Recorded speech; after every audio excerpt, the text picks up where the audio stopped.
Hello, this is Pastor Rick, and I want to welcome you to the Sunday Forum for this Sunday, March the 15th. We have a topic of some gravity here. We're going to talk about war. War, what is it good for? And we're lifting up this theme because of all the wars that are happening around the world, and not just other places, wars that we're involved with too as American citizens. Now, when I was in college, I remember the song by Edwin Starr, War, huh, what is it good for? We used to sing that. It was sort of an anti-war protest song. That's where we were as young people in college, many of us anyway, during the Vietnam War. But there's been an evolving sense of war, and when is it necessary? When is it evil? When might it be good? And so we want to stand back and study three different classic approaches to war that Christians have taken. And that's our interest here. It's not just to understand war as patriots, but war as disciples of Jesus. And classically, there have been three approaches that Christians have taken to war over the last 2,000 years. And they are pacifism, just war theory, and holy wars. And we want to review each one so that we can discuss on Sunday, how are we seeing, how are we evaluating, how is our approach to the wars we're involved in today? Do these theories, do these ideas that Christians have used for centuries, are they still valid? Do they help us today as American citizens? So let's start with the first, remembering that these ideas, Christian ideas toward war, have evolved over the years. But the first one was right there at the beginning, and that was pacifism. And here the core idea is that followers of Christ should not participate in violence or in war, period. This was prominent in the early church, where if you were a soldier, many times you couldn't be a Christian, or if you'd been a soldier, you might have to be rebaptized afterwards. Here, they reject participation in military combat. It encourages nonviolent resistance and peacemaking, and always emphasizes reconciliation and forgiveness. And this was not only in the early church, some of the early theologians of the church, Tertullian, Origen, they all said the same thing, that being involved with the military meant you had to take oaths to the state, which they felt was in conflict with Jesus. And this idea has always been true today in the peace churches, the Quakers, the Mennonites. Of course, Martin Luther King Jr. lifted up nonviolent resistance, as well as Tolstoy. So this is an idea flowing out of Jesus' own words on the Sermon on the Mount, and Christians always have to wrestle with this form of God's call to be peacemakers. Blessed are the peacemakers.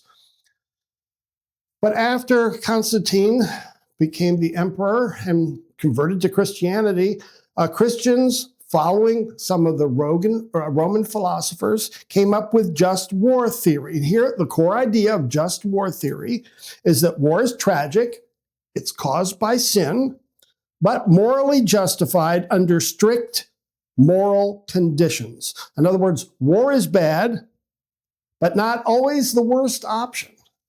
And so here, following some of the Roman philosophers, but then we have some early theologians, Augustine and also Aquinas, they come up with rules for the road, so to speak, on how to conduct a just war. Here are some of those, and they have two categories: justice before the war and justice during the war.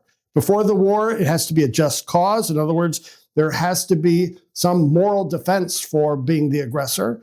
You have to have a legitimate authority, right intentions. War has to be the last resort, knowing that it is then a necessary evil. It's evil, but a necessary evil. A reasonable chance of success and proportionality.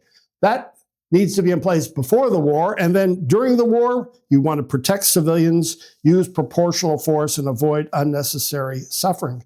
And you'll see that many churches today lift up this approach to doing war. Catholic, the Orthodox, and many Protestant traditions, both mainline and evangelical. And that's why Often before a war, we want to hear from our congressmen, we want to hear from our president, even sometimes from our generals about what is the moral justification and what are the limits that they're placing then on any military engagement. Okay, those are the first two: pacifism, stay away from violence and activity of war. A second is just war. It's a necessary evil under moral argument and under moral limitations. And the third are holy wars. And here over the generations, some have felt that God was calling them to conquer land, to promote God's purposes. So here the core idea is war may be waged as a sacred duty in defense or an expansion of the faith. Now, historically, we think of the Crusades, right, in the 10th, 11th, 12th century, that we're going to conquer Jerusalem.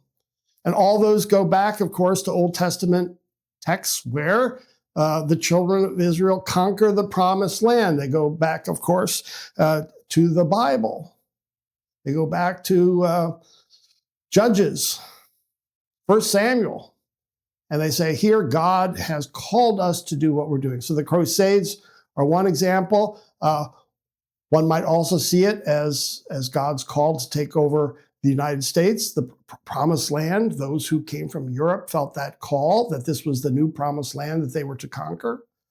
And today, certainly, Russia, in its approach to Ukraine, has this sense of holy war, since Kiev is the center of the Russian Orthodox faith. And maybe even at times Netanyahu in his approach to Gaza, that God has given us this land, we're taking it back.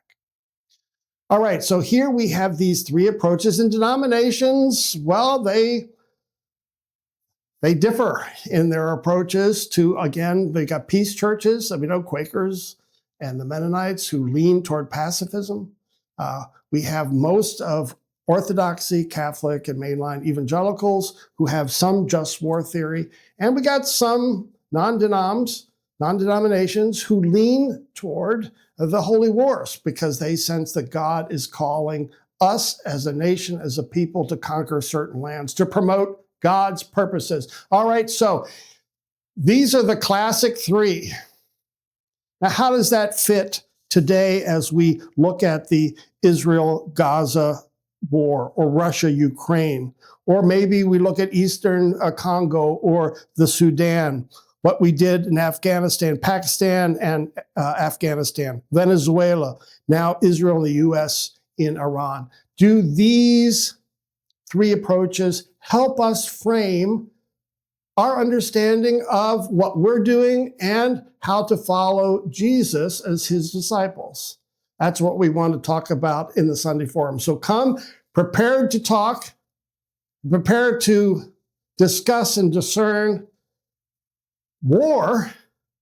What is it good for, especially as a disciple of Jesus? Thanks for joining us for this Sunday Forum. Bye-bye now.